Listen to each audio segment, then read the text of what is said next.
light of day. Buenas noches, señoras y señores, jóvenes de todas las edades. Bienvenidos una semana más, un sábado más, a Crisol de Cultura, el programa precisamente de los sábados en Televisión Ferrol. Saludos cordiales, como siempre, a todos cuantos nos siguen a través de Internet, con particular afecto a nuestros espectadores de Hispanoamérica, allí donde se encuentren. Además, hoy, de una manera, digamos, preferente por lo que sigue a continuación. Hoy vamos a hablar, lo anuncié ya la semana pasada, de un escritor eminente, gallego, español, Camilo José Cela, que en sí mismo ya se describe. Y tenemos la persona absolutamente idónea para hablar extensa y profundamente de Camilo José Cela. Dentro de un rato lo voy a presentar y ya contaremos naturalmente con su comentario refinado. De todos modos, voy a hacer un primer comentario de curiosidad que merece mucho la pena, sobre todo para los interesados. En estos días, hace un par de semanas, acaba de convocarse un certamen literario, un primer certamen literario de relato corto en Morriña da Frouxeira, así se llama en gallego. Naturalmente, para aquellos a los que la Frouxeira les suene, ya saben que eso tiene que ver con la evocación necesaria de Valdoviño, esa zona magnífica, turística, agreste y cuasi salvaje, próxima a Ferrol. Promovido por una mujer experimentada en el periodismo y la literatura, Chiqui Lorenzo, miembro de la Asociación de Escritores de Madrid, donde reside habitualmente, es asimismo psicóloga y editora. Y por cierto, a modo de curiosidad, ¿cómo decir?, singular, se ha de citar que escribió en el semanario El Caso, aquel conocido semanario de sucesos que se editó en España entre los primeros años 50 y hasta finales de los 80. La verdad es que El Caso, cualquier día podríamos, ¿por qué no?, dedicarle un programa al aspecto, digamos, sociológico, literario, periodístico del caso, porque merece muchísimo la pena. No hace tanto se filmaron algunos capítulos para la televisión inspirados precisamente en la experiencia del caso. Bueno, pues Chiqui Lorenzo fue, como digo, periodista del caso. Chiqui Lorenzo, que promueve, como ya dije, esta iniciativa, esta convocatoria del primer certamen literario de relato corto Morriña da Frouxeira, cuyas bases de participación pueden ser consultadas en la siguiente dirección de email. Conviene que toméis nota, aunque realización nos va a ilustrar con un texto a propósito. En todo caso, yo lo diré a viva voz: www.editorum.es. Seguid, en todo caso, el texto que aparece sobreimpresionado en la pantalla de televisión. Este certamen, y aquí está lo que tiene que ver con lo que preanunciaba, tiene convocatoria de carácter internacional. De modo que allí donde podáis vernos, donde podáis tener noticia de este concurso de relato corto, pues naturalmente podéis participar, por lo menos potencialmente. Por lo demás, se ha de decir que el jurado es un cojurado, estará formado por 4 personas, 2 mujeres y 2 hombres. Bien, es verdad que creo yo que no por concesión ninguna a paridades, sino por coincidencia de voluntades entre Chiqui Lorenzo y las personas elegidas. que son estas. La escritora cubana Marieta Alonso, hija de migrantes precisamente españoles, Sonia Yáñez, por igual vinculada a la literatura, Guillermo Fernández, profesor de literatura, escritor y poeta, asiduo visitante de este programa, y yo mismo. Yo mismo, que tuvo Chiqui Lorenzo la gentileza de invitarme, y acepté yo, naturalmente, con mucho gusto, que además hacía ya algún tiempo que no participaba en estos papeles de jurado ejerciente de crítica censora y mordaz, o sea, como a mí me gusta. Bueno, en fin, lo dicho, sea de repetir, viene convocado el primer certamen literario de relato corto, Morriña da Frouxeira, de cuyas bases de participación informan en la dirección de email, sobreimpresionada en pantalla, repito, www.editorum con M final, estamos hablando de latín, .es. Y bien, ya que hoy nos ocupará en conversación la personalidad rotunda y jocunda y entera y completa de ese ilustre español al que acabo de referirme, Premio Nobel de Literatura, pues se ha de decir que anteayer, jueves, día 4 de octubre, atendiendo a la tradición, la Academia Sueca tendría que haber hecho público el nombre del galardonado de este año con el Premio Nobel de Literatura. Digo, atendiendo a la tradición de que el primer jueves de octubre se anuncia. Bueno, pues no fue así por circunstancias seguramente conocidas y divulgadas en todo caso, unas historias de acoso sexual por parte de un hombre muy vinculado a la organización de esos premios, a la vez acusado de influir y de manipular las propias elecciones al premio. En definitiva, un creciente desprestigio de la Academia Sueca, también al tiempo por reconocidas actitudes negligentes incluso de algunos de sus miembros. O sea, malos tiempos para la lírica y para la prosa, que es frase que ahora mismo le cuadra del todo a este carajal pendenciero y turbador. Que se resuelva bien para mejor beneficio de todos y sobre todo de la literatura. Y en fin, este comentario, ya dije, nos viene al pelo y del todo a propósito que de un prestigioso y notabilísimo y singular Premio Nobel de Literatura Español vamos a hablar hoy, como ya dije. Ya lo había anunciado la pasada semana. Hoy nos ocupará la figura esencial, humana y literaria de Camilo José Cela Truloc. Bien es verdad que Camilo José tiene, en fin, a lo mejor lo decimos después, una retahíla de nombres más, que recuerdas inmediatamente José María, Francisco Javier, en fin. Pero esto realmente es lo de menos. Nacido en Iria Flavia Padrón, como es conocido, de esta provincia de La Coruña, el 11 de mayo de 1916, falleció en Madrid, no hace tanto, el 17 de enero de 2002.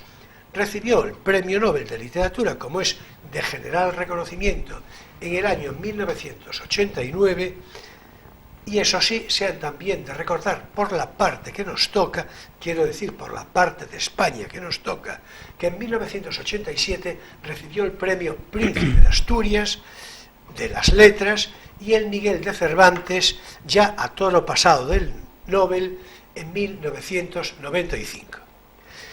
Y para hablar sobre Camilo José Cela, de su biografía humana y literaria, de su impronta y bonhomía, de su anecdotario más personal, tenemos hoy, ya lo dije, a la persona más idónea, pero de todo punto a la persona más idónea. Bueno, a ver, como os puede parecer que es una concesión exagerada, pues digamos entonces, para ser más justos y equilibrados, políticamente correctos, sin que sirva de precedente, a una de las pocas personas más idóneas que pueden tenerse en el mundo para hablar de Camilo José Cela. médico en ejercicio, hombre refinadamente culto, que lo sé yo, sensible al arte, la poesía y la literatura en su expresión más acabada, es dueño formal y espiritual de una muy copiosa y selecta biblioteca de variado corte humanístico, entre la que sobresalen, cómo no, muchos ejemplares dedicados por Camilo José Cela, con quien tuvo amistad y relación frecuente, con quien compartió mesa y mantel en numerosas oportunidades, resultando, como no, comidas nutritivas en todos los sentidos. Él nos contará con más detalle todo esto que anticipo y cuanto quiera y pueda decirnos respecto a la enorme figura literaria y humana de Camilo José Cela. Nuestro invitado de hoy es, por demás, persona a la que conozco en buen trato desde hace muchos años ya, y por quien tengo simpatía particular y muy sincero afecto. Es también en este momento presidente de la SAF, Sociedad Artística Ferrolana, pero hoy no está aquí por tal mérito, que además le honra, naturalmente. Bienvenido, Ricardo Díaz Casteleiro Romero. Bienvenido, Ricardo. Un placer recibirte. Muchísimas gracias. Un poco abrumado por estas palabras, pero muchas gracias por recibirme. Estoy encantado. Ricardo, sabes que en todo caso, yo comprendo que tu parte de modestia te mueva a decir eso, pero tú sabes que todo obedece a criterio de verdad, naturalmente incluido mi sincera amistad, mi sincero reconocimiento. Muchas gracias. Cuando dices que soy un experto, efectivamente soy un experto, pero soy un experto lector. Yo soy, como has dicho, médico, ejerzo como médico y me gano la vida como médico. Pero mi formación humanística está basada y fundamentalmente en lo que me inspiró Camilo José Cela y lo que me fascinó Camilo José Cela en mis primeras lecturas de juventud. Y entonces puedo decir con rotundidad la frase que decía Chekhov, escritor ruso que también era médico, que decía: la medicina es mi mujer, la literatura mi amante. Bueno, en este caso la medicina es mi profesión y la literatura es mi pasión. Y desde luego el impulsor mayor de esto es Camilo José Cela. Hablando muchas veces con profesores de literatura y con críticos literarios con los que tengo amistad, sobre todo, fundamentalmente, que escribió un libro sobre don Camilo, Pontefar, siempre dije que a mí me gustaría muchísimo haber sido estudiante y haber sido estudiante de literatura, estudiante de filología, estudiante de estas disciplinas literarias. Yo soy humanístico, pero mi formación es de médico, claro. Pero me gustaría, para poder leer no como devoto lector, sino como crítico. Entonces, mis opiniones son exclusivamente las opiniones de un apasionado lector y de un fervoroso lector. Y que luego tuvo la suerte de conocer a don Camilo, de tratarlo, y entonces pues ya esa pasión que tenía como lector se convirtió en pasión por la persona y el personaje de don Camilo. Personaje fascinante. Bueno, vamos a ver, yo como tuve ocasión circunstancial, y de vez en cuando también lo hago, de hacer algo de crítica literaria, con mejor o peor suerte, pues sirva decir lo siguiente, porque digamos que yo, en mi parte alícuota, y aunque sea al final de la fila, pues me incluyo al caso. Lo mejor que le podía ocurrir a Ricardo Díaz Casteleiro Romero es precisamente lo que acaba de apuntar, que va a hablar como devoto lector, que no como crítico. Detrás del crítico, generalmente, me gustaría pensar que no es mi caso, incluso honradamente creo que no es mi caso, pero detrás del crítico literario generalmente hay una frustración literaria importante que acaba por, en fin, acogotar al autor al que se refiere. No es el caso. Ricardo nos va a hablar precisamente del Camilo José Cela más familiar, más íntimo, también naturalmente como devoto lector de su obra literaria. Y nos va a contar todo lo que quiera y, en fin, todo lo que pueda, no sé cómo decirlo, ya lo dije antes. Yo quiero que pueda todo lo posible. Bueno, a ver, voy a pasarle el testigo, voy a saludar naturalmente a Miguel, ay por Dios, a Emilio Saldaña. No se sabe uno por qué tiene lapsus.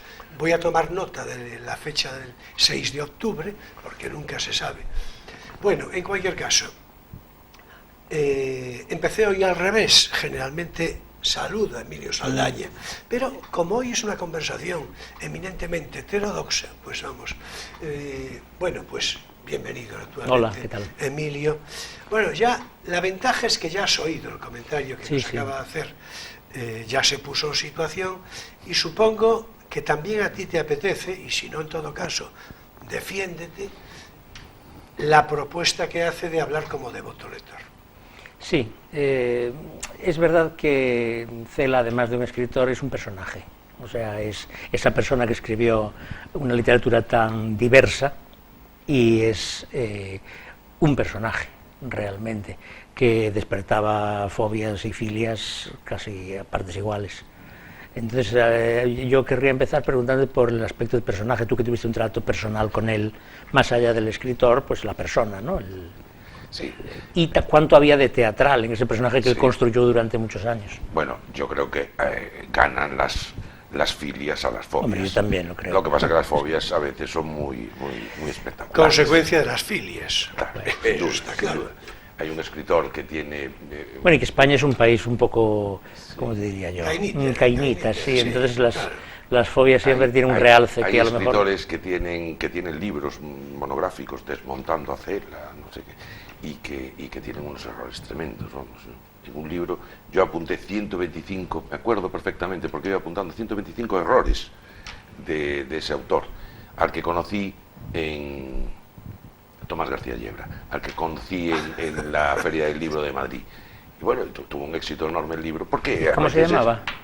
Tomás García Yebra. No, el libro, digo. Desmontando a Cela. Sí, y luego tiene otra continuación. Pero ese libro tiene muchos errores. Bueno, cada uno puede escribir lo que quiera, ¿no? Pero tuvo más promoción libros de crítica que libros de alabanza. Pero porque ese libro es un poco adverso, digamos, con ese título, ¿no? Un poco bastante, sí. Pero bueno, pero es normal, es un escritor, don Camilo es un escritor que por su vida, por el personaje que de sí mismo creó, pues es normal que tenga un montón de enemigos. A mí me da mucha pena cuando la gente habla mal de don Camilo sin haber leído su obra. Eso me da mucha pena, porque creo que es injusto. Yo no gano nada con... Yo creo que son mayoritarios, por otra parte. Sí. Aparte que es muy difícil abarcar una parte significativa de su obra teniendo en cuenta lo amplia que es y lo diferente que es una cosa de otra. Más de 100 libros, una biblioteca entera. Pero revoluciona totalmente la literatura, consigue el premio Nobel, pero lo consigue no por casualidad. Esto no es una lotería que te toca, es el producto de un trabajo y de una calidad del trabajo extraordinaria. Luego, al lado de eso, efectivamente hizo, y luego en su vida privada hizo cosas que fueron, digamos, llamativas pero bueno, eso pertenece a su vida privada. Él era una persona, yo lo digo, en muchas ocasiones lo dije, una persona extraordinariamente educada, hospitalaria, correctísima, y era un hombre encantador, de verdad. Lo que pasa que luego, efectivamente, le provocaba mucho y hacía muchas poses cuando había un periodista delante, se transformaba.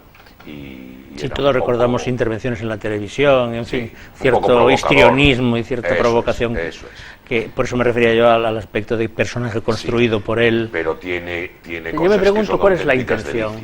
La intención de ese personaje, ¿por qué no provocador? Era defender la intimidad así celosamente, haciendo como una máscara impenetrable. Es eso, sí, yo creo que sí.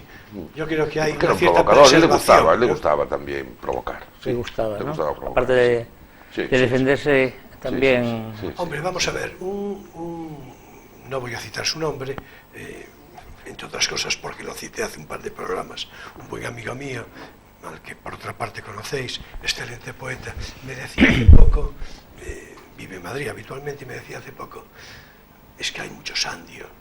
Es decir, esto es así, o sea, en términos... Es un hecho sociológico, ¿no? Claro, estadístico. En términos estadísticos, Sí. La estadística, decía Borges, aquello de que la democracia es un abuso de la estadística, ¿no? Circunstancia con la que, en fin, yo suelo estar muy de acuerdo, ¿no? También era un provocador. También, por supuesto. Pero bueno, además yo creo que la democracia es un abuso de la estadística, yo creo que sí. Por lo menos se puede defender, se puede debatir. De verdad que era extraordinariamente educado. Extraordinariamente. Pero yo creo, eso iba a decir, es que yo creo que detrás de ese histrionismo, de esa provocación, yo creo que incluso en esos lances era advertible su educación. Es que yo creo que era advertible. Vamos a ver, el hombre su discurso, y en su discurso se veía perfectamente esa educación elaborada, que por otra parte le venía de cuna, tampoco, en fin, no es una cosa que, claro. Es decir, o sea que... Claro, luego hay que, a la hora de abordar el autor, sus obras, pues evidentemente no podemos empezar, como hace no demasiado tiempo un amigo mío me comentaba que había empezado a leer a Camilo José Cela después de mucho tiempo, y le estaba costando mucho trabajo, porque estaba empezando por San Camilo 1936. Es un libro, yo dije, pero Dios mío... Pues anda que si empieza por Oficio de Tinieblas 5, empieza por otra cosa. Es que hay escritores que son como homogéneos, digamos, y después hay otros que son tan distintos unas veces de otras que son como si fueran autores diferentes. Es como la pintura de Picasso. Picasso son 100 Picassos, y Cela es un poco 100 Celas también. Yo creo que la impronta de genialidad, no lo diré con mucha rotundidad, pero yo creo que la impronta de genialidad en el ámbito creador, yo creo que antes provoca variedad que monolitismo, ¿no? Porque si no uno persevera en su estilo de una manera, en fin... Pero desde siempre, bueno, siempre. Claro, yo no sé, no creo que eso sea una marca de calidad, es una opción. Hay gente que es fiel a sí misma constantemente y profundiza y perfecciona, y otra que no, que es experimental y es variable y anda por todos sitios. Pero profundizar es eso, sería eso, profundizar. Bueno, en fin, el debate es Camilo José Cela. Con todos los enemigos que se fue creando desde el principio, que bueno, a él le traía un poco sin cuidado, claro. De hecho, uno de sus libros es A mis enemigos que tanto me han ayudado en mi carrera. Bueno, en los es el momento nietzscheano, ese de por qué escribo tan buenos libros. Que es un capítulo de Ecce Homo de Nietzsche, ¿no? Bueno, pero él también, él nunca presumió de eso. Él siempre presumió del trabajo que le costaba enfrentarse al folio en blanco cada día, que no era nada fácil, ¿no? O sea que no escribía como churros, escribía con mucho trabajo y con lo de Nietzsche sí. Y fíjate que en los años 40, en los años 50, soy tan inteligente? En ese Madrid un poco, ¿no?, especial de la posguerra, él a sus enemigos les decía que iba a ser premio Nobel de Literatura. Y acabó siéndolo. Eso no lo sabía. Sí. Ay, qué bien. Y claro, se mordían las uñas con la rabia. Yo lo que tuve es un alumno que decía eso. De él mismo. De él mismo, que en el futuro será. Yo me acuerdo, pues, espero que si algún día es. Seguir la pista, seguir la pista. Bueno, todos decimos de jóvenes muchas cosas. ¿Qué te decía? Yo siempre dije que iba a morir joven y fíjate ya soy... Sí. Yo conozco más de eso. No sé por qué decía eso, porque siempre fui el colmo el aura romántica. Siempre fui el colmo de la salud, o sea que no sé por qué decía eso, pero bueno. Pues no me morí, bueno, pero no me te hiciste joven. Médico precisamente para evitarte la profecía, ¿no? No lo sé, pero vamos, desde luego, nada. Como enfermo soy un desastre porque no tengo nada. O sea que eso es una maravilla. Pues que te decía que ser un genio consiste en creérselo y acertar. Entonces la primera parte de ser un genio es muy común. Bien, ahí sí que se puede aplicar a nuestro personaje. La segunda parte, claro, pues es... Sí, no, lo de acertar, claro. Acertar. Lo decía con una cierta ironía áulica. Además, acertar a semejante nivel, ¿no? Sí, claro. Sí. Ahora, yo creo que nadie en sus cabales, bueno, digamos... No, yo sacaba un poco esto a colación porque yo creo que no se puede ser realmente genial sin estar convencido de la propia genialidad. Eso iba a decir, Picasso, Goethe, eso es lo que iba a decir. Cela, Claro, son gente por convencida supuesto. desde el principio Por supuesto. de que son genios y que el mundo les debe un reconocimiento, y claro, hay muchos más que simplemente son unos chiflados que Decía no Picasso, dirán nada, ¿no? decía Picasso, yo no busco, encuentro. Sí. Claro, justamente.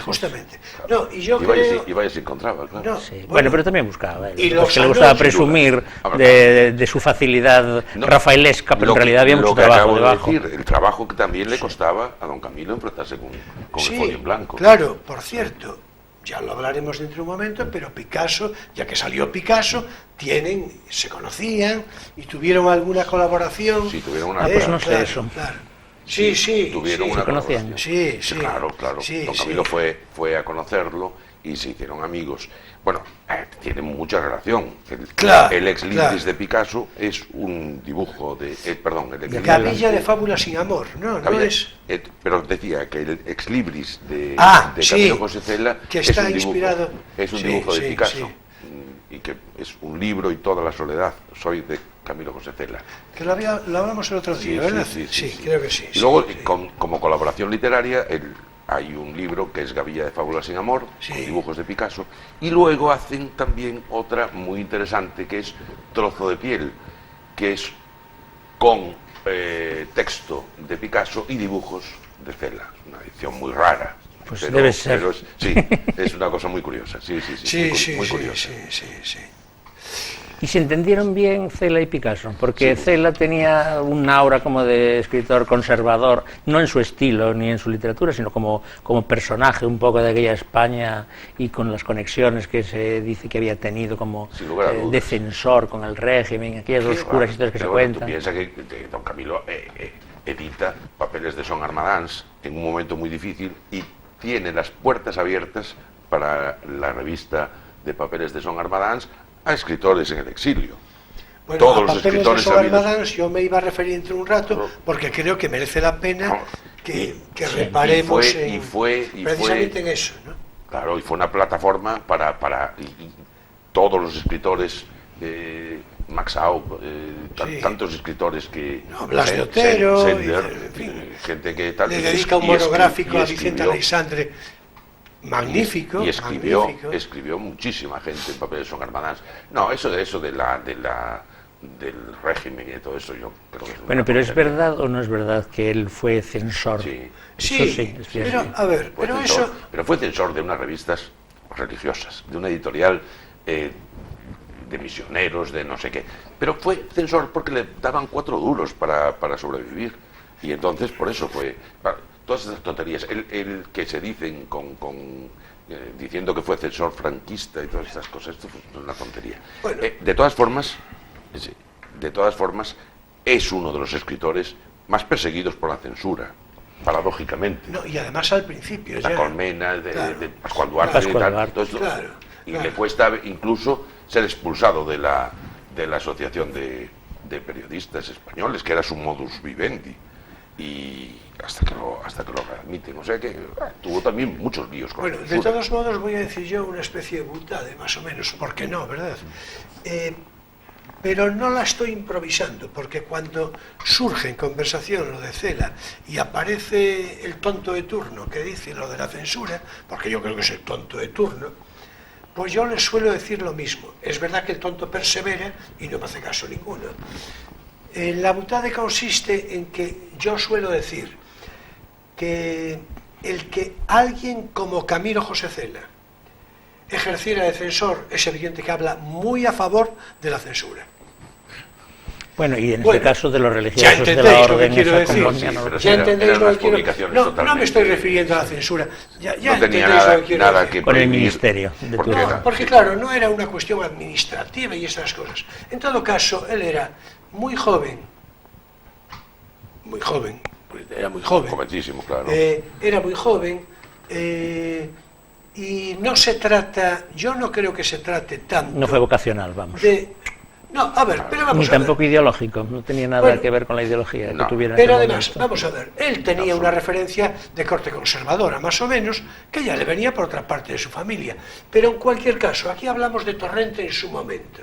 no hace tanto. Claro. Y yo ya lo defendí, porque es que, en fin, Torrente naturalmente, ni Camilo José Cela precisan de mi defensa, como es natural. Bueno, Torrente era un hombre mucho más implicado. Pero sí, pero bueno, pero en cualquier caso, es que en todo caso, las cosas hay que verlas en un contexto histórico determinado, en unas circunstancias determinadas, y atención, vamos a ver, que cada cual tiene derecho, incluso a equivocarse, o a lo que parece equivocación, a poco que se ahonde, a lo mejor resulta que no lo es tanto. Uno, en todo caso, tiene derecho a pensar circunstancialmente como le parezca. Otra cosa es que lo haga con honestidad. Mejor decir con honradez, que la honestidad puede ser otra cosa, ¿verdad? Es decir, con honradez. Si hay honradez y autenticidad, puedes ser lo que quieras. Entonces, pues bueno, y repito, en una edad de juventud, tampoco es cuestión de ponerse estupendos, pasándole facturas estúpidas, mezquinas, a una persona que después tiene tan brillante carrera literaria. Es decir, tan brillante carrera literaria, pero claro, podría no tenerla, y la injusticia sería idéntica. Porque también los genios son anónimos, ¿eh? Es decir, quiero decir, hay genios anónimos también. Digo anónimos porque la vida, en fin, ya se sabe. Bueno, en todo caso, vamos a entrar en este espacio divulgativo en el que tú hoy vas a participar de una manera eminente. Vamos a dar paso a nuestro espacio divulgativo. No tienes por qué saberlo.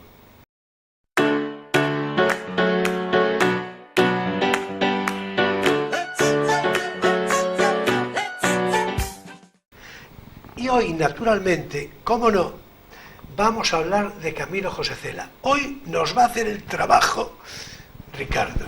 Ricardo nos va a hablar lo que le parezca, nos puede recomendar una o dos obras, uno o dos títulos de Camilo José Cela, y tú nos puedes hablar de lo que te parezca, recomiéndalos a los lectores, quiero decir, a los espectadores, un título, en fin, habla de la curiosidad, de lo que quieres, Ricardo. Sí. Bueno, yo, a ver, traje de mi biblioteca, hoy para enseñar cuatro obras de don Camilo. 4 obras que yo creo que son deliciosas. Una obra que es la primera parte de su biografía, de su autobiografía, que es La Rosa. Es una obra... Muéstrala, por favor, a la cámara. Es una obra deliciosa. Es una obra deliciosa. De la primera infancia de don Camilo. Es una obra deliciosa. Estoy yo tan persuadido como que la recomendé, aquí se recomendó hace unas semanas. Es de recomendación obligada. Sí. ¿Y llegó a acabar la autobiografía? No. Luego continuó con Memorias, Entendimientos y Voluntades. Sí. Y luego iba a hacer una siguiente parte. Tercer volumen. Sí. Que creo que se iba a titular algo así como Turno de Réplica, pero no llegó a hacerlo. Pero yo creo que La Rosa ya en sí misma termina en los brazos de su madre. Es una delicia, es una delicia. Coge su infancia, dices. Es una obra deliciosa. No tiene ni un solo taco y lo puede leer un niño pequeño. Es un libro... Porque la infancia entonces era así, era más blanca que ahora. Probablemente. Desde luego los niños hablaban mejor. Él, sí. Bueno, tuvo una infancia... Te lo aseguro, ¿eh? Mira, él tuvo una infancia muy itinerante. Ya, bueno, pero yo hablo ahora de la adultos. Él tuvo una infancia muy itinerante por la profesión de su padre pero la parte de Iria Flavia y sus circunstancias familiares es muy divertido. El libro, para mí, extraordinario, que yo siempre pensé, y mi amigo Pontefar, que sabe mucho más que yo de esto, piensa lo mismo, que le da el premio Nobel, es Mazurka para 2 muertos. Este libro es extraordinario, para mí es... Bueno, además tiene una curiosidad, una delicia. Es una crónica, como se sabe, de ambiente gallego, sí, la y que además Galicia, permanentemente aplazada, permanentemente inacabada. Podría decirse que inacabable, ¿no? Extraordinaria. La Galicia del interior, él quiere dedicar a la Galicia del interior, a la Galicia marinera, y a la Galicia marinera es este libro, Madera de Boj, que es el último libro que edita, y que es una verdadera delicia. Traje esta edición que es con un CD leído por el propio Don Camilo. Es una edición fantástica. Este libro es pura poesía hecha prosa y es una delicia, es un disparate. Víctor García de la Concha, que era en aquel momento presidente de la Real Academia, dijo que era la culminación de su carrera. Yo creo que también. Yo soy un enamorado de Mazurca, pero creo que Madera de Boj es bueno, además es del año 99, se muere en el 2002. 2002. Es el último libro que publica. Claro. Y luego traje este otro, que permíteme que lo comente, porque es un libro poco conocido, pero al que yo le tengo un cariño especial. Historias familiares. Es un conjunto de artículos divertidísimos. Una colaboración que hacía Don Camilo en una revista de medicina, Jano, revista de medicina y humanidades. Claro. Esa revista la recibía mi padre y yo empecé a guardar sus artículos y los apuntaba con la fecha. Revista excelente. Excelente. Jano, medicina y humanidades. Sí. Una revista extraordinaria. Andando el tiempo la recibía yo, claro, ya como médico. Claro. Pero empezó a recibir mi padre. En el número 1, que fue del año 1973, yo empecé a guardarla. Cada X tiempo publicaba, una vez al mes, una cosa así, publicaba los artículos. Y esos artículos yo los guardé desde el año 73, fíjate tú, yo tenía muy pocos años, pero ya era una pasión guardar los libros de Don Camilo, las obras de Don Camilo. Sí, porque eso nos lo vas a contar después. Los encuaderné, esos artículos. Porque o sea, los sacabas como separatas. Claro, exactamente. Hice una encuadernación así de aquella manera. Y esa encuadernación, así de aquella, muy bien hecha, vamos, se la regalé a Don Camilo cuando cumplió 80 años. Cuando cumplió 80 años hizo una fiesta en Miraflavia y me invitó. Y yo dije ¿qué le llevo yo de regalo a Don Camilo? Y le llevé eso, porque no habían salido en sus obras completas. En todas sus obras completas este libro no está. Entonces, claro, a él le entusiasmó. A cambio me hizo unos regalos fantásticos de libros y de cosas, como siempre que nos veíamos. Y le gustó tanto que dijo, pero bueno, ¿y esto? ¿Y por qué no está? No está en sus obras completas, Don Camilo, seguro. Pues entonces podemos publicarlas. Y dije, hombre, son suyas, de manera que... Y las publicó. Y este ejemplar, este no, esta es una copia para vos, pero me lo mandó dedicado, ¿no?, a mi amigo Ricardo, coautor de estas disparatadas historias. Las historias son verdaderamente disparatadas, pero muy divertidas, y son historias familiares, pero son totalmente, vamos, disparates que se pasa muy buen rato con ellas. Para mí es un libro que le tengo mucho cariño por esa génesis, ¿no? Cómo se llegó a publicar gracias a haberlo conservado yo y haberlo guardado, si no, no... Sí, bueno, vamos a ver, además de esa relevancia importantísima, para mí sí. Yo, por supuesto, yo además me quedo, ya sabes, cuando lo vi yo no lo conocía, ya te dije que no lo conocía, y a mí es que las referencias periodísticas siempre me parecen interesantísimas, igual que el género epistolar me parece interesante. Mira por dónde Mrs. Campbell habla con su hijo, es decir, que tiene Caldwell habla con su hijo. Un fondo epistolar, ¿no? Sí, claro, quiero decir, claro, por eso claro, lo digo por lo epistolar, claro, ¿no? Claro. Habla libro... con su hijo Efraín muerto. Sí, claro, es una novela psicológicamente muy interesante. Bueno, sí. Pues si te parece, muéstralo otra vez a la cámara, sí. Porque este libro, Historias Familiares, yo creo que es... muchísima gente de ninguna manera un descubrimiento. Conocido, sí, no lo yo no voy a decir que sea, naturalmente, no puedo decir que sea inédito, pero no, a lo mejor... Es muy édito. Ya lo ves. Muy bueno, muy ya bueno. Lo ves. Muy bueno, muy bueno. Pero posiblemente a la voracidad de la imagen de televisión no había llegado. A ver si estamos aquí con una primicia. Y a propósito de esto, ¿cuántas cosas más quedan aún fuera de las obras completas? Porque no son nada completas. La edición de Destino, que yo sepa, es la única con pretensiones de obras completas. Si os parece, ¿no? Disculpad, vamos a cerrar y ya seguimos con la conversación. Hasta aquí nuestro espacio divulgativo no tienes por qué saberlo con estas magníficas recomendaciones.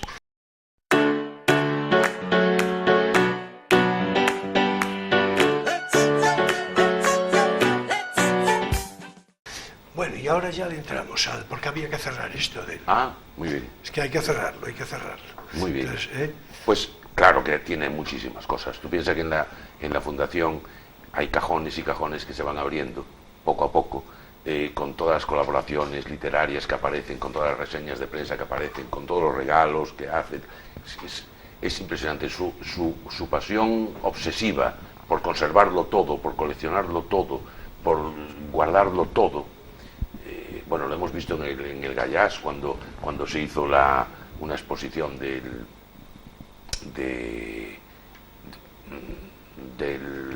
viaje a Alcarria, con las botas sí, la mochila. Sí. Bueno, hicieron una en la Ciudad de la Cultura. Ciudad de la Cultura, sí, es yo, extraordinario. Naturalmente yo tuve ocasión de ir a verla, bien acompañado. Y yo creo que puedo decir que es la exposición de carácter literario. Yo fui sacando fotografías. Yo creo que saqué cerca de 200 y le di un orden selectivo preferente. La verdad es que fue magnífica, ¿eh? Fue magnífica, sí. Fue comisariada por Sotelo Vázquez, Adolfo Sotelo Vázquez, que es un catedrático, autor de unos libros extraordinarios sobre Don Camilo, y un hombre extraordinario, vamos. Las botas, la pluma. Todo. Y yo estuve con él cuando explicó paso por paso todo, y la verdad es que fue una delicia. Bueno, pero lo tenemos ahí, lo tenemos en la fundación. Está ahí, a 100 kilómetros de aquí. Sí, claro, está justamente. La Fundación Camilo José Cela, que hoy ya ha dejado de ser una fundación privada para ser una fundación pública, se llama así, Fundación Pública Camilo José Cela, y tiene un fondo con todos sus manuscritos, que eso es extraordinario. Todos los manuscritos. Sí, fue una de las cosas que más me gustó ver. Escribía a mano, y entonces todos sus manuscritos. De hecho, las reproducciones de imprenta, la publicidad de la exposición, echaba mano de eso porque es normal, ¿no? Todo. Por otra parte, ¿no? Con esa minúscula letra que tenía y que corregía y volvía a corregir. Por ejemplo, en esta edición no se ve cómo escribía con esa letra minúscula, tachaduras, hacer y rehacer. No creo que se vaya a ver, pero muéstralo por favor a la cámara. Sí, enséñalo, a ver, igual se puede acercar la cámara no sé si un poco. se puede acercar, a ver, en todo caso que la acerquen, pero un poquito. Sí. Así está, cientos y cientos y miles de páginas escritas por Don Camilo, ¿no?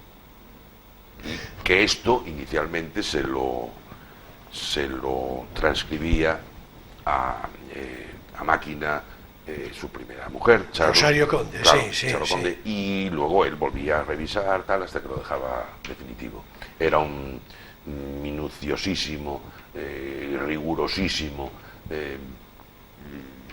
muy puntilloso escritor, muy puntilloso. Sí. Con un auténtico señor de la palabra, claro. Bueno, yo voy a decir una cosa rápidamente, porque, en fin, por razón informativa, y no sé si decir que como chantaje a Ricardo. Vamos a ver, este programa naturalmente no agota, de ninguna manera va a agotar la personalidad literaria y humana de Camilo José Cela. Por mucho que hablemos, pues será necesario un segundo programa como mínimo. Bueno, yo, en fin. Encantado. Pero, es decir, yo soy muy pesado. Digo como mínimo. Camilo, sí, o nosotros sea, estamos encantados de que Ricardo sea pesado. Repetir. Es decir, ¿no? Sí. Claro. Sí. No, es que lo digo porque os iba a advertir lo de costumbre, que tú bien lo sabes, el tiempo inexorable que es hecha. Porque ya tiempo puede parecernos que no, pero tenemos poquito, ¿eh? Es decir, tenemos poquito. Entonces, si tú tienes la caridad de volver otro día más o menos próximo, no es caridad, pues sería un placer para mí. Pues nada, yo ya comprenderás que complacidísimo. Entonces lo que vamos a hacer es diseccionar un poco esto de una manera, no sé, pues a mí me gustaría, por una parte, que tuvieras ocasión de contar algunas de las cosas que a mí mismo me contaste, de cómo, en la medida en que quieras y puedas contarlo, pero ¿Cómo conociste a Camilo José Cela? Que yo creo que merece muchísimo la pena. Yo creo que merece muchísimo la pena. Más que referirnos a obras de él y a referencias literarias de él, que eso lo vamos a hacer en el tiempo que pueda restar, que tampoco va a ser mucho, y en todo caso en un próximo programa, ¿no? Así que yo creo que debes de entrarle por ahí. Sí, además, si te lo cuento, encantado, porque lo conté muchas veces, incluso lo escribí.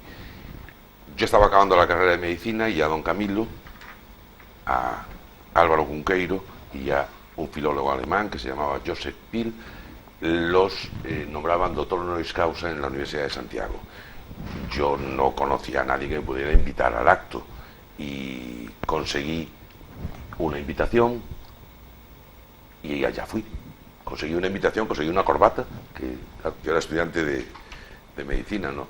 Y me presenté allí. Fue que algunos de los veteranos lo recordarán, cuando se hizo una investidura paralela en la Alameda de un cerdo. De un cerdo, sí. Sí. Y, ¿cómo no? Sí, sí. Claro, ¿cómo no? Era paralela. Sí. Y se tiraron allí en la universidad, se tiraron, había unas manifestaciones en los pasillos hasta que se normalizaron las cosas, y se tiraron 3 gallinas, ¿no?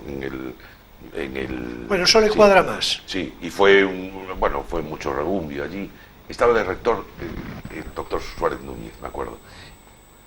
Y bueno, hay un montón de prensa, de televisión, etcétera. Y yo espero, al final de las preguntas y de todas estas cosas, y don Camilo con su birrete de doctor. Fíjate que don Camilo, que no fue licenciado, no acabó ninguna carrera, empezó 3 y no acabó ninguna. Sí, era de citar, sí. Y tiene medicina, derecho y filosofía. Y tiene muchísimos doctorados honoris causa. Claro. Y fue profesor de universidad en Palma de Mallorca. Bueno, entonces acaban los periodistas y yo me acerqué a don Camilo, yo muy intimidado, porque, claro, yo era un joven devoto, pero nada más. Y entonces, intimidado, y le dije, pues don Camilo, yo quería hablar con usted. Y me acuerdo, don Camilo me dice, sí, ¿de qué periódico es usted? Pues de ninguno, yo soy estudiante de medicina y lo que pasa es que soy un admirador suyo y me gustaría mucho hablar con usted. Muy bien. ¿Tiene usted algo que hacer mañana por la mañana? Lo invito a desayunar en el hostal. Venga, estaba alojado en el hostal. Venga a las 9, ¿le parece bien? Yo, sí, claro, a la hora que me dijera. Y allá me presenté a las 9 de la mañana. Mi novia, la que era mi novia en ese momento, me decía, pero no vayas, hombre, que es una tontería, ¿cómo te vas a recibir? Tendrá más cosas que hacer. Pues me estaba esperando, estuvimos toda la mañana. Fue extraordinariamente hospitalario conmigo, me invitó, por supuesto, a todo, y vio en mí a un chaval que conocía toda su obra, por supuesto. No sabía que desde que yo tenía 15 años estaba guardando sus artículos, no lo sabía, lo supo años después, cuando cumplió 80 años. A los 80, o sea, bastantes años después. Claro, para dar lugar a este libro. Y bueno, vio en mí a un lector, un chico que estaba acabando medicina, pero que era un lector y un admirador suyo. Consiguió que la pasión que despertaba en mí como escritor y lo que me abrió a la literatura en general, o sea, lo que me gusta a mí leer y lo que me gusta a mí disfrutar de un libro, ha sido germinado todo en los libros de don Camilo. Yo estoy seguro de eso, porque es el primer. Todos tenemos nuestras referencias literarias, ¿no? ¿Quién no puede impresionarse ante García Márquez o ante... Bueno, eso por supuesto. Por cierto, y el propio don Camilo, por ejemplo, ante Pío Baroja. Hombre, claro, pero mi primera lectura en la que empiezo a disfrutar, hombre, y Stevenson, claro, pero bueno, es don Camilo. Encima tengo la gran suerte de llegar a conocerlo, de llegar a tratarlo. Bueno, y que le caí bien. Él vio en mí a un chaval virgen que no iba ni a sacarle una entrevista ni a pedirle nada. Pero la anécdota sigue. sí. ¿No es así? Sigue, porque bueno, luego quiero invitarlo a comer, pero no, él tenía otros compromisos. Me presenta a la que era su mujer en aquel momento, Charo Conde, y me invita ese día, don Camilo, me invita a la inauguración de una librería que había en Santiago ese día por la tarde. A mí, naturalmente, no me habían invitado a la invitación, a la inauguración. Y entonces le dije, pues sí, pues hoy por la tarde digo unas palabras en la librería, no recuerdo ahora el nombre, era en Fray Rosendo Salvado, en Santiago. Pues véngase usted por ahí. Y dije, bueno, pues pero sí, dice que es mi amigo, y si no lo dejan entrar, nos damos media vuelta y nos vamos. Yo, por supuesto, me presenté y me dejaron entrar. Y fue muy gracioso porque me dice, pues fíjese que él decía de usted, al final me decía de tú, pero al principio, años después, decía, trataba de usted a todo el mundo. Me dice el dueño de la librería, ¿cuánto me va a cobrar, don Camilo? Y dice, ¿cuánto lo voy a cobrar? Pues ¿qué lo voy a cobrar? Un jamón. Y tengo el jamón en la habitación y tal. Un jamón. Le cobró un jamón y, claro, se fue encantado con su jamón. No, la verdad es que luego sucesivas visitas a Madrid, etcétera, y fue fantástico, la verdad. Tratar a don Camilo fue fantástico para mí. Bueno, como tienes más largo anecdotario, sí, hombre. En fin, a través de comidas, de cosas, porque tú, entre otras cosas, le va a gustar a Emilio esto también, tú tuviste ocasión de tratar, por lo menos de una manera más o menos episódica, y además también de compartir mesa con Umbral. Sí. Te va a gustar. Con Umbral, y que llegué a vivir en vivo y en directo la redacción de un artículo. Sí, bueno, mira, pues si quieres... Que lo dictó. Venga. Que lo dictó. Sí, porque eso también me lo comentabas el otro día. Sí, que lo claro. dictó. Estábamos compartiendo... ¿Me gustará, Emilio, esto? A mí también, pues que yo pues por Umbral... Claro, Umbral tengo, era... sí. Estábamos comiendo en una... Se acababa de inaugurar el órgano de Santa María de Adina, la iglesia de Iria Flavia, que está enfrente de la fundación, y donde está enterrado don Camilo. Y se había restaurado el órgano gracias al aporte económico de la condesa de Fenosa. Y entonces estábamos en una mesa, estábamos en la invitación de esto, y estábamos compartiendo mesa, Paco Umbral, Carmen España, su mujer, Blanca Berasategui, que en aquel momento era la directora del ABC Cultural, una periodista extraordinaria, y yo. Estábamos comiendo, y don Camilo en otra mesa, con la condesa de Fenosa en otra mesa, y Blanca Berasategui estaba todo el tiempo pidiéndole por favor que le concediera una entrevista. Era en la época que don Camilo quería meter a Umbral en el ABC, no había manera humana de que entrara, y no llegó a entrar en el ABC. Y Umbral decía que no, yo no te doy ninguna entrevista. Pero por favor, nada. Además creo que lo imitas muy bien, ¿eh?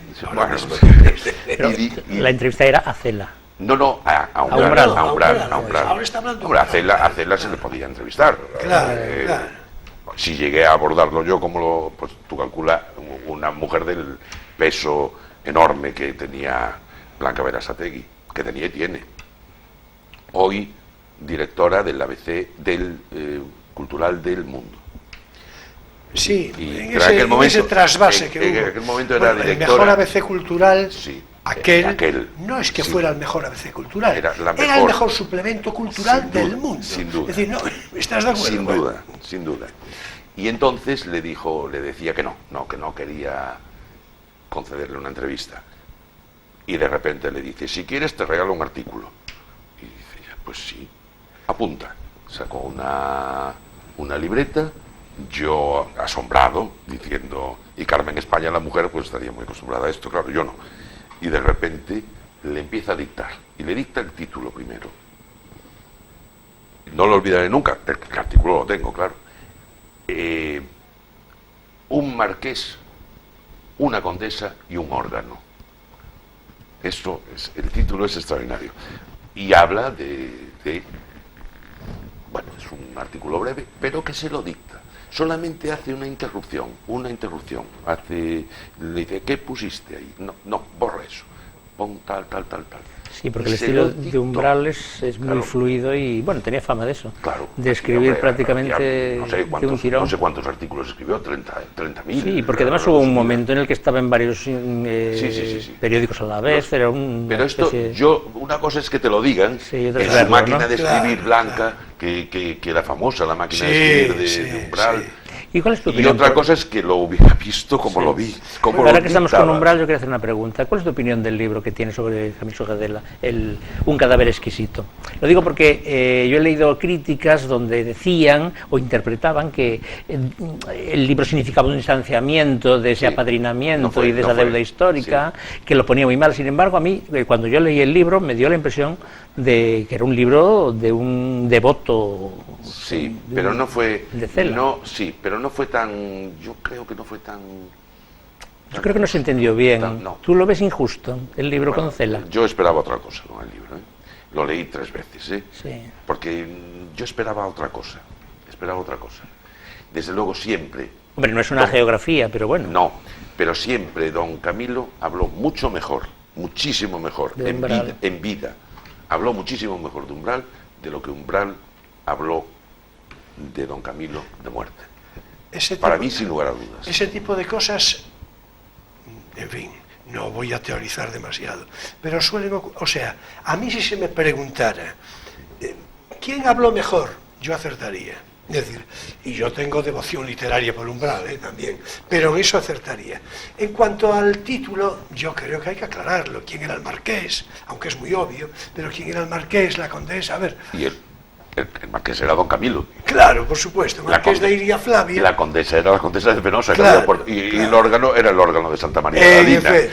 Pero es genial el artículo. El título, además, fue lo primero que dijo. Eso es que no se me olvidará nunca, porque asistí a una clase de creación literaria inmediata y a bote pronto. Sin duda. Y al día siguiente salió publicado en el ABC el artículo, que por supuesto lo tengo. Claro. Que no llegó a colaborar había muchos asuntos de lectores que no querían a Umbral, aunque don Camilo lo perseguía. Creo que llegó a escribir algún artículo en la edición del ABC de Sevilla, creo recordar, pero no lo sé. Eso es un asunto, bueno, no es lo que nos ocupa hoy, No. Pero yo creo que es que a mí me parece que lo de Umbral, digo como referencia política, eso que podría hacerse pensar de los lectores de ABC, yo creo, lo que pasa es que también tenía bastante de tremendista, es decir, Umbral, bueno, apostaría más fuerte el mundo. Claro, yo creo, es que a mí me parece que lo de Umbral es mucho pose, era mucho pose, me refiero desde el punto de vista, digamos, ideológico. Yo creo la resistencia que vino de que el ABC tenía miedo de que introduciera Umbral supusiera un conflicto con sus lectores tradicionales. Sí, yo creo que sí. O de que Umbral se resistía a pesar de que se lo pedía Cela. No. Umbral estaría encantadísimo. Claro, yo creo que sí. Escribir en el ABC es para cualquier escritor, para cualquier articulista, es tremendo, ¿cómo no? Bueno, yo creo que al día de hoy mira ahora, a día de hoy, lo que ocurre... leer los disparates extraordinarios diarios que escribe Luis Ventoso, que eso es una maravilla. Sí, eso es extraordinario. Estoy totalmente de acuerdo. Luis Ventoso, por otra para parte, mí hoy para mí hoy el mejor articulista, vamos. Pues mira, no estaría yo muy lejos de pensar lo mismo. Qué listo fue Vieito Rubido. Sí. Al fin y al cabo, Luis Ventoso, coruñés. Claro, coruñés. Cuando se lo llevó de la voz de Galicia. Un chico con apenas 50 años o 50 y algo. Sí. Es decir, me parece... Es que además es un periodista culto, lo cual es una especie que tiende a desaparecer. A mí me parece extraordinario. Que escasea, hombre, tampoco hay que ponerse apocalíptico. Que escasea. Me gusta más eso. Me acojo a eso, porque lo de tender a desaparecer parece así un poco apocalíptico, ¿verdad? No, además yo, en fin... Véase tu caso, por ejemplo. ¿Tú que te ves en extinción o en en poca compañía. Muchas gracias, Emilio, me acabas de emocionar. En pequeña compañía. No, pero bueno, pero sí es verdad, sí es verdad. El caso de Luis Ventoso es inequívoco. Y yo me parece que no discreparía nada, seguramente sí, de los que, sobre todo como periodista culto, repito, porque después hay otros, en fin, digo el propio ABC, que, buenísimos. Pero buenísimos. Luis Ventoso es Para una mí cosa extraordinaria. Además, hace un periodismo literario, claramente, pero en el sentido mejor del término, ¿verdad? Sí. Periodismo literario inequívoco. Es un placer leerlo, además, Sin duda. siempre. Es decir, Sin duda, sin es duda. una cosa, en fin, y además de una luminosa inteligencia. Claro que, en fin, tendría que ser. Por eso. Quería preguntar otra cosa. Bueno, bien. Sí. No, adelante, Claro. adelante. Venga. Es sobre Ya hice el gasto, si yo. hay alguna biografía canónica sobre Cela o alguna que esté escribiéndose que tenga visos de acabar siéndolo. Es una excelente pregunta. esta. Excelente. Sí. Hay varias biografías relativamente importantes, pero no la definitiva. La obra definitiva la está haciendo precisamente, que citaba antes al catedrático de Barcelona, Adolfo Sotelo Vázquez, que tiene varios libros. El último lo publicó hace unos días, este verano, lo publicó, que es Variaciones Cela, que es un conjunto de artículos que había publicado.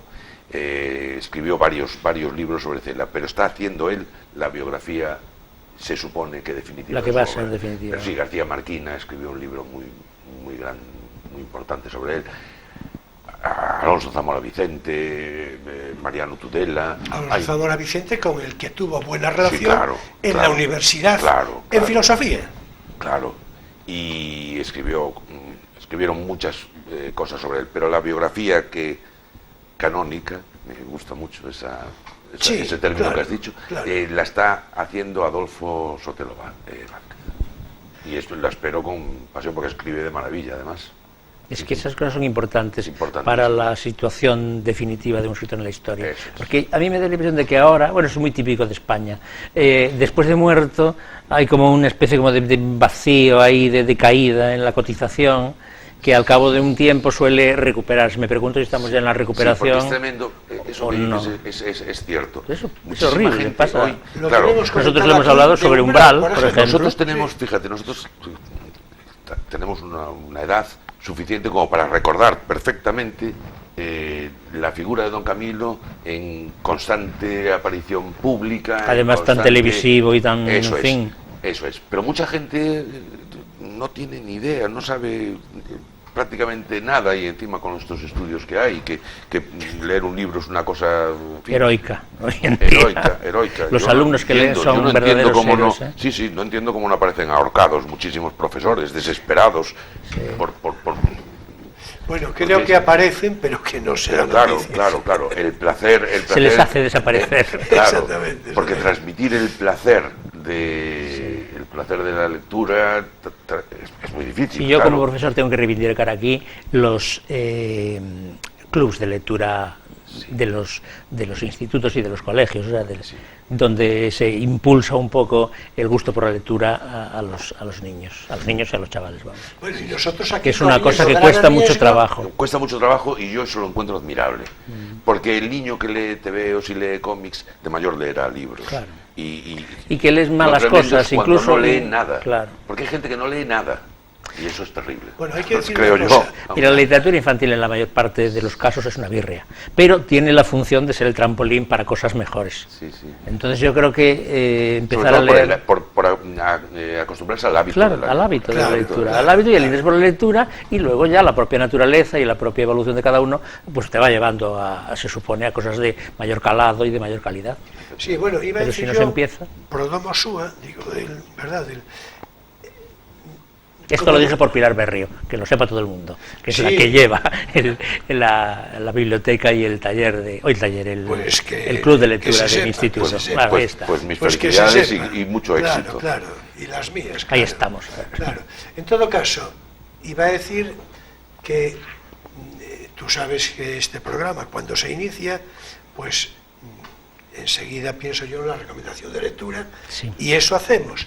Pero transcurrido el tiempo, pasados unos meses, hace ya cosa de 2 o 3 meses que lo venimos recomendando con asiduidad cotidiana, porque digamos que tiene una demanda de público, hombre, más o menos testimonial, más o menos simbólica, pero supongo que corriendo grave riesgo nosotros, porque recomendar lecturas, ¿verdad? Supongo que... Bueno, es un acto de audacia insensata. ¿Verdad? Yo creo propia que sí. Bueno, pero no peligrosa. Es una temeridad. No peligrosa. No. Claro, es una temeridad Claro, inofensiva. nos pueden Tú te hacer estás caso. sumando, ahora te estás, Sí, pero estás bueno. pecando ahora Sí, como pero nosotros. pero no, claro. Pero mira, sería peor Bendito que pecado, recomendaras, por ejemplo, libros de erudición sobre Camilo José Cela o estudios profundos. Eso es mucho más peligroso que realmente recomendar libros. Y tiene muchos. Sí, hay muchos, claro. Muchísimos libros. Sí, bueno, pero a eso, mira por dónde, eso ya Pero va a ser afrontar, carne del próximo claro, programa. afrontar a un autor con estas, por ejemplo, solamente estas 4 obras que cité, leer a Mazurka, esto es extraordinario, es que esto es un disparate. Es que eso es lo que te tiene que llevar a lo otro, no al revés. Leer No se La puede Rosa, poner leer La delante Rosa el es carro de los Bueno, bueyes. yo hoy añadiría, bueno, potencialmente muchas, pero por aquello del cuadro sociológico que supuso en su momento La Colmena, yo creo que La Colmena, claro, de la que hablaremos, digamos, con mayor amplitud en la próxima oportunidad, bueno, de La Colmena y de otras, pero La Colmena de la que se hizo una excelente película, por otra parte, ¿no? Es decir, con una interpretación, lo he de repetir seguramente en ese próximo programa, pero es que la interpretación que hace de Doña Rosa María Luisa Ponte es impresionante. Hay que decir que María Luisa Ponte, yo esto... Hace un cameo el propio Cero. Sí. Además, un cameo rotundo, jocundo y a propósito. Era el inventor de palabras. Sentencioso. Sí, que la regalaba, que era el detalle que tenía, la regalaba, no te me las gusta, vendía. se la regalo. Se la regalo, a mí también me gusta eso. Se la regalo, justamente. Bueno, vamos a ver. Hay una cosa, yo tendría también que decir, por mi parte y mi, digamos, episodio biográfico, que yo lo primero que leí de Cela fue La familia de Pascual Duarte, que es un libro que yo también creo que es bueno para empezar con Cela. Es un libro que se lee muy bien, es un libro un poco... En aquel momento yo creo que resultaba más chocante que ahora, porque ahora con la televisión, con series como Mentes Peligrosas o como CSI, pues realmente el tremendismo ya no es... O con el telediario. O con el telediario, exactamente. Yo creo que, claro, aquello fue mucho más rompedor en aquel momento de lo que sería, pero no deja de ser un libro muy interesante, y que a mí me dejó mucho recuerdo. Bueno, pero eso ya formará parte, si os parece, de la historia de cada próxima. uno. Claro, yo lo que quería es que tenemos... Y también hay película, También, y extraordinaria. Sí. La película es, yo creo que menos fiel al libro de lo que es La Colmena. Muy redonda. La Colmena la veo muy redonda. De hecho, fíjate que la película... Luis Gómez es buenísima. Pero ya el hecho de que la película se llame simplemente Pascual Duarte en vez de La familia de... Pero bueno, es me parece que vas a muy tener que interesante. venir como invitado para comentar cine también, Ricardo. No sé por qué me parece, es que vas dando pistas, ¿entiendes? Hay más películas sobre novelas de Cela. Yo solo conozco esas dos. Yo vi en la fundación, en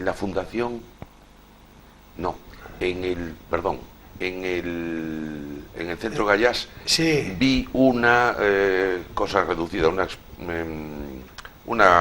un visionado reducido de El bonito crimen del carabinero. Ah, caramba. Bueno, la verdad es que por Manquiña, y participó Manquiña, y fue una invitación que nos hicieron. Hombre, Manquiña es casi él solo una garantía. Sin duda. Y además muy divertido, y hacía un papel extraordinario. Y esa obra, que yo no sé por qué, por esos círculos comerciales, no sé por qué no se llegó a ver, porque era un corto, un mediometraje de estos de 30 y tantos minutos o de 40 minutos, bueno, una delicia. Es que además El bonito crimen del carabinero, no por casualidad la habrán adaptado, es que le va el pelo. Claro, es que hay otras cosas que son inadaptables. Yo creo que Oficio de Tinieblas 5, por ejemplo, no me imagino que haya una película de eso. No, por supuesto que no, pero de eso, por favor, disculpad, de eso nos tendremos que ocupar en el próximo programa. Yo creo que no hay más, pero sí recuerdo ese mediometraje que estaba muy bien, pero luego no sé qué historia comercial hay detrás, o no sé si se hizo Como se hacen tantísimas. Las otras fueron un éxito incluso comercial. Sí, sí, sí, sí. O sea que... Ah, bueno, perdón. También se hizo la insólita historia del... Ah, el cipote de Archidona. Ya no me acordaba, Claro. es cierto. Es verdad. También se es hizo. verdad, es Bueno, verdad. un poco. En fin, No sé, eso un era poco una especie... No sé por qué lo olvidé. Seguramente es un poco autocensura, ¿verdad? Un poco, a lo mejor. ¿verdad? Yo creo que un poco poco chabacano. autocensura. Pero es un libro muy divertido. Sí. Es un libro muy divertido. Ah, sí, sí, eso sí. Muy La divertido. Sí, insólita y sí, gloriosa sí. hazaña. Sí, y sobre todo, además, el título ya es revelador. Bueno, en fin. En No todo vamos a descubrir el final. Claro, por supuesto. En todo caso, ya os dije, se acabó el tiempo. Ah, sí. Claro, ya se acabó. Vamos a continuar con Camilo José Cela porque, en fin, me voy a permitir leer unos versos que podemos después comentar, pero se acabó, Ricardo, se acabó, pero como ya, en fin, me dices que no tienes inconveniente en volver. Nada. Pues mira, nada. yo apuntaría para el próximo programa desarrollar un poquito quizá las relaciones difíciles entre el cine y la literatura y también los otros aspectos de Cela que no hemos tratado en absoluto. El Cela poeta y el Cela erudito, el del Claro. que está detrás de los Pero eso no es un papeles segundo programa. son Es un Armadans y segundo, todo un eso. tercero, es que vamos a Muy ver, bien, muy bien. es que Camilo Eso José por lo Cela, menos, y luego bueno, ya- ya ves el programa que tenemos, ¿no? Bueno, pues, en fin, hasta aquí nos dio la perspectiva del tiempo. Ahora es momento para nuestro espacio lírico, poesía, eres tú.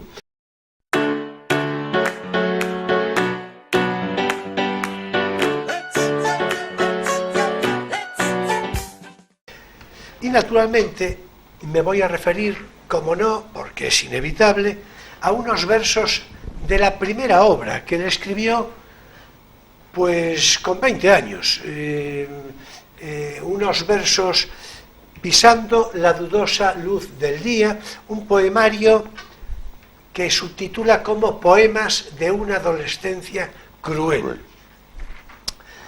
Está escrito, como digo, en 1936, pero publicado en 1945. Y desde luego, en ese texto ya deja entrever el genial escritor que iba a ser.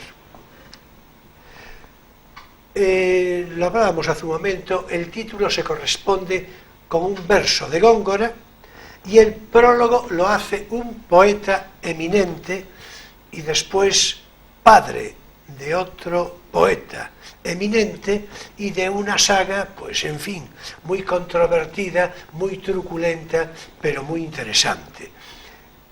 El prólogo lo hace Leopoldo Panero. Saga de la cual hay 2 películas también. Sí, sí, sí, El desencanto, tal, en fin, por supuesto. Y por cierto, de Leopoldo Panero, hijo, también, en fin, nos daría para hablar de largo. Leopoldo María Panero. Para lo cual ya quedas invitado, si te parece, tú verás, en fin.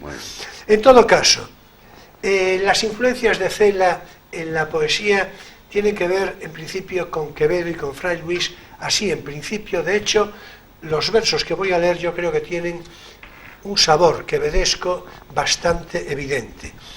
Pero también Alberti es alguien,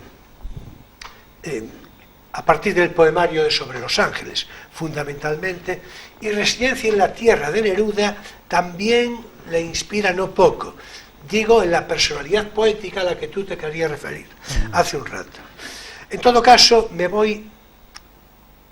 Para que hable Camilo José Cela, para que hable don Camilo, como de una manera reverente a la que yo me sumo, le dice Ricardo, pues define así la poesía, definió así la poesía, escribió así, definiendo la poesía, don Camilo, pero 60 años después, en 1996, escribió así.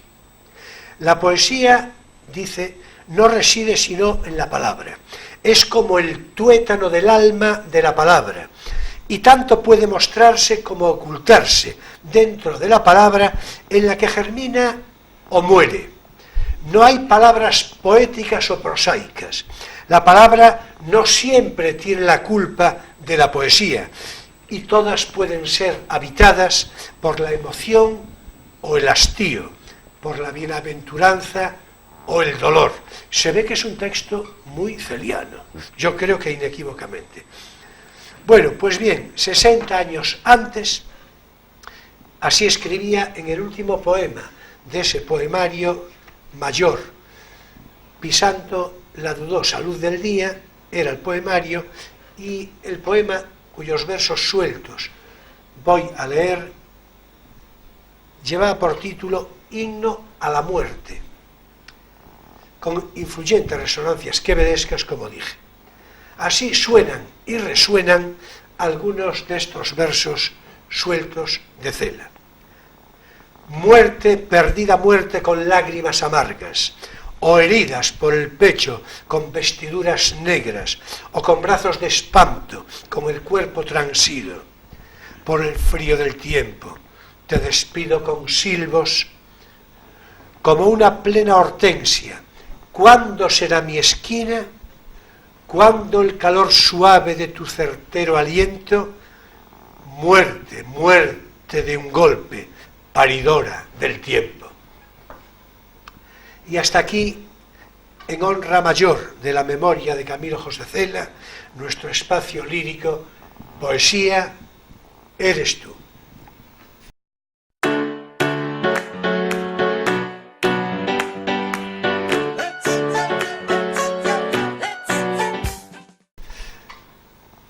Finaliza aquí también, por hoy, claro, Crisol de Cultura, en este sábado 6 de octubre de 2018. Acostumbraba don Camilo, a lo que creo, a tomarse sus buenos dry martini, y aseveraba afirmativo muchas veces, diciéndole a su interlocutor: tú verás. Y esto que digo, Ricardo, que tú me lo confirmas, pues ya te digo yo que al martini ya estás invitado ahora mismo. Y por este plató, a este programa, ya lo sabes, no deseo yo sino que vuelvas y repitas cuantas veces quieras, y cuantas más, mejor. Tú verás. Muchísimas gracias. He estado muy a gusto hablando de un escritor extraordinario y con unos amigos.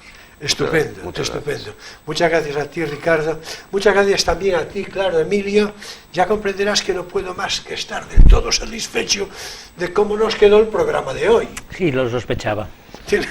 Claro, claro. En fin, señoras y señores, jóvenes de todas las edades, mi gratitud entera, completa, por vuestra complicidad, vuestra inteligente complicidad, vuestra crítica, vuestro seguimiento de cada semana. Ya sabéis que si estáis viendo este programa en su emisión del sábado, a continuación se emitirá una buena película seguida de animado coloquio a su final. Por lo demás, nos vemos el próximo sábado en Crisol de Cultura a las 9:30 de la noche, con repetición el domingo entre 7:30 y 8, según obligados ajustes de programación. Y después, naturalmente, en YouTube, a través de Internet y otras plataformas semejantes. Y bien, la próxima semana os daré un anticipo. Nos visitará un pintor ferrolano, pero que en realidad no viene a hablar como pintor, por más que algo, supongo, de pintura hablaremos. Vamos a dedicar el programa a un asunto más sesudo, en fin, que ha de mover a reflexión no poca, espero, a Emilio Saldaña, porque vamos a hablar del vacío cultural en la sociedad. El vacío cultural, en fin, yo creo que ya se define por sí mismo. Nuestro invitado será Víctor García Novás. En fin, ya sabéis que paso lista. Muchas gracias, buenas noches y feliz semana.